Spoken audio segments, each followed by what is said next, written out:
mabuting balita ng Panginoon ayon kay San Mateo. Papuri sa iyo, Panginoon.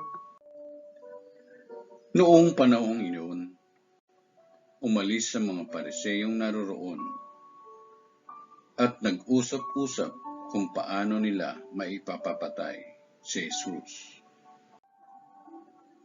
Nang malaman ito ni Jesus, umalis siya sa lugar na iyon. Maraming tao ang sumunod sa kanya at pinagaling niya ang lahat ng may sakit. Ngunit mahigpit niyang ipinagbilin na huwag nilang ipamalita kung sino siya. Sa gayon, natupad ang sinabi ng Diyos sa pamagitan ni Propeta Isaias.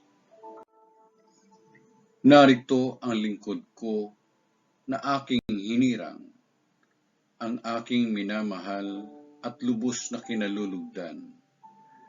Ibubuhos ko sa kanya ang aking espiritu, at siya ang magpapahayag ng katarungan sa mga bansa. Hindi siya makikipag-away o maninigaw, ni magtataas ng boses sa mga lansangan. Hindi niya babaliin ang tambong marupok.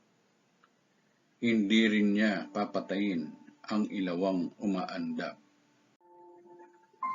Hanggang katarungay, hindi nagtatagumpay ng ganap, at ang pag-asa ng mga hintil sa kanya ay ilalaga. Ang mabuting balita ng Panginoon. Pinupuri ka namin, Panginoong Hesukristo.